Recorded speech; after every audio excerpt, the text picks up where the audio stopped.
Hey, it's me. It's time for another chat, and this week we're talking about motivation. I get asked all the time how I'm able to do what I do, which is often seen as very difficult or even impossible.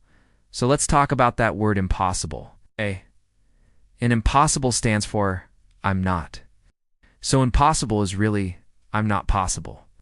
So if you're telling yourself I'm not possible, then you're right. You're not going to be able to do it. So the first step is to turn that around. Take out the I'm not part and just say, it's possible. But of course, that's not what most people do. Most people think, oh, I can't do that. I'm not good enough. I'm not beautiful enough. I don't have enough money. And if you start off with that kind of thinking, then yes, you will make it an impossibility. You will prove to yourself that you are not capable of doing it because you've already given up. So the first step is to just decide, yes, it is possible.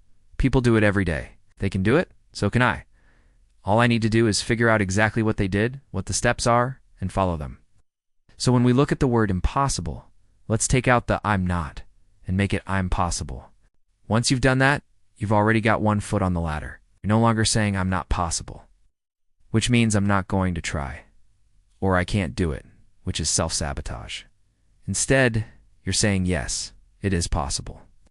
People do it every day, and I can do it too. When my son was 2 years old, he was obsessed with climbing the stairs. Now we live in a 2-story house, and he would want to go from the bottom stair to the top stair, and he would just keep going up and up and up. And then one day he stopped at the 3rd stair. He looked back at us and he said, I can't do it. It's too high. I can't climb any higher than this. And we said, you already have, you silly sausage. You've climbed 3 stairs. That's amazing. Just imagine if you tried this yesterday. You wouldn't even be on the 3rd stair. You'd be down at the bottom stair. And now you're here. So keep going, keep trying. You've already made progress. And that's how we need to look at things. We need to look at where we were yesterday and say, I've come a long way. I'm more knowledgeable now than I was yesterday. I've learned more. I'm stronger now than I was yesterday. I've eaten better. I've slept better. I've moved more. I've meditated more. I'm more aware of myself. I've read more books. I've spent less time on social media. I'm getting better at expressing my feelings. I'm learning how to control my emotions instead of my emotions controlling me. I'm becoming more emotionally intelligent. So whatever it is that you're working towards, whatever your goal is, just think of where you were yesterday and say, wow, I've come a long way. We also need to remember that life isn't a straight line upwards. A life is more like a squiggle like this, or maybe like this, or maybe even like this. It goes up and it goes down. There are times when we feel great, and there are times when we feel terrible. There are times when things are going really well, and there are times when things aren't going well at all. So when we're at the top of the mountain, feeling amazing and on top of the world, that is when we need to prepare for when we're at the bottom of the valley and feeling terrible. When we're making lots of money, that is when we need to save some money for when we do and have any money coming in. When we're in a happy relationship, that's when we need to work on keeping that relationship happy and strong, so that when the inevitable storms come along, we've already got a strong foundation. So when we're feeling great, we need to use that energy wisely, so that when we're not feeling great, we've got something to fall back on.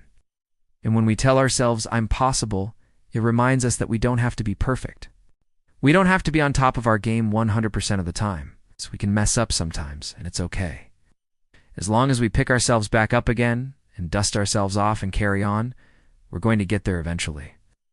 Now, the next thing we need to do is find role models. We need to find people who embody the qualities that we admire and respect, and we need to study them. We need to find out everything we can about them. How did they get to where they are today? What did they do? What were their struggles? What were their strengths? What were their weaknesses? What advice have they given other people? What advice have they given in interviews? What books have they written? Do they have a podcast? Have they done a TED Talk? Have they got a YouTube channel? Do they have an Instagram account? What do they post? What values are they putting out there into the world? So we need to immerse ourselves in the teachings of people who inspire us and remind us that it is possible to be who we want to be and do what we want to do. Because if these people can do it, why can't we? They're not superhuman. They're not a magical fairy godmother waving a magic wand. They read just ordinary people who decided that they wanted to make a difference in the world and they worked hard at it. The final thing we need to do is to surround ourselves with positive, supportive people. We need to find our tribe. We need to find people who get us and who believe in us and who want to help us and who won't judge us when we mess up. Because we all mess up, we all make mistakes. It's just part of being human. And it's okay to ask for help. It's okay to say, I need some help with this. Can someone help me with that? And when people say yes, when people rally around you and they say, of course I'll help you, I'll support you, I'll be there for you, then you know you're in the right place. Motivation is a tricky thing. Sometimes we have it and sometimes we don't. Sometimes we're motivated by fear and sometimes we're motivated by love. Both are powerful motivators. Fear of failure and fear of loss are powerful motivators.